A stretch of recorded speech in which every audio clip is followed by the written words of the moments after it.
Hey guys, it's Mandy, and today we're talking about 3 essential tools that smart landlords use. I own and manage 9 rental properties right now, including, well, I guess not including, in addition, we also have 5 owner-financed properties. And these are the tools that I use to make my job a lot easier as the landlord. So, number 1 seems so obvious, but it is the lease. It is the most important tool that you have when you're developing a tenant-landlord relationship. The lease should be written in a way that it protects you from most liability. Of course, you can't stop everyone from suing you, and you can't protect yourself from every situation, but it should protect you from a lot of the liability. For example, you should outline anything that is the tenant's responsibility. And for me, I have single family units. And so if there's a condition that the tenant feels is unsafe, it's clearly stated in the lease that is their responsibility to report that to me, and that they need to do so through email. And if it's an emergency, then they can call me on my personal cell phone. But I need to have that in writing. So even if they were to call me, I would want them to send me an email, a follow-up email, just so that we have that in writing, and it clearly says that in the lease. So as the landlord, it's my responsibility to get those issues fixed in a very timely manner, but if they don't report it to me, then I can't know about it, so it puts the liability back on them.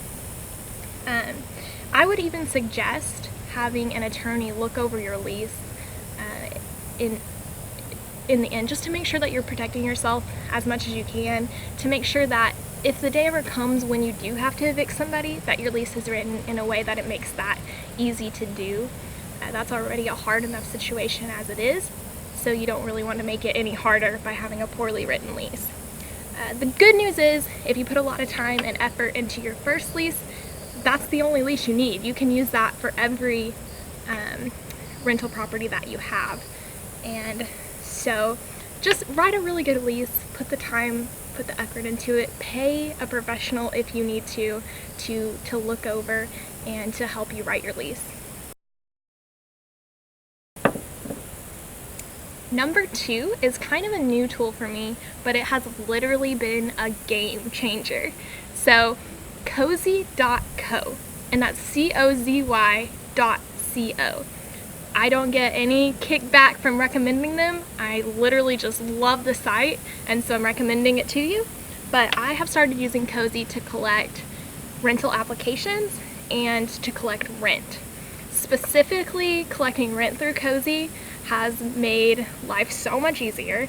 Instead of worrying if the check's gonna bounce or having to have a lot of cash on hand and needing to take that to the bank to deposit it, literally Cozy just drafts the money from the tenant's bank account and then deposits it into my bank account.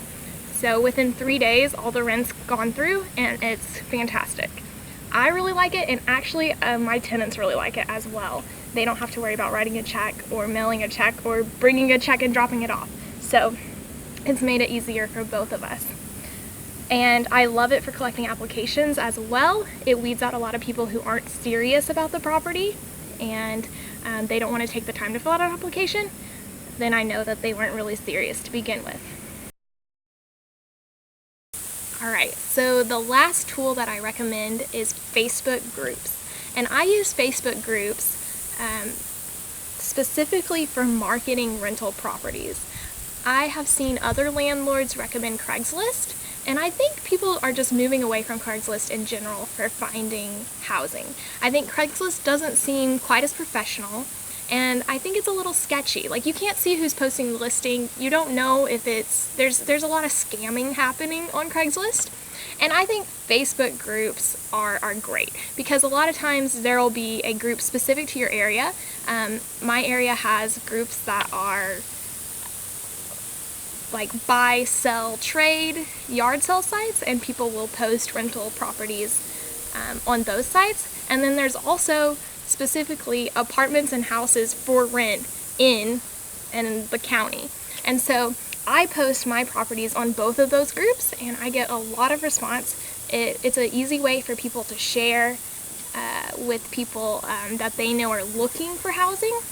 And so For me, Facebook groups are my preferred way to market my rental properties, and I do get a lot of, well, I get all my tenants basically from Facebook. Okay guys, so those are 3 of the tools that I use and that I really recommend for landlords to use to make their jobs easier. Please comment below what tools that you use, and like, subscribe, let me know what you think about this video, and let me know if you have suggestions for future videos. Alright, see you next time. Bye.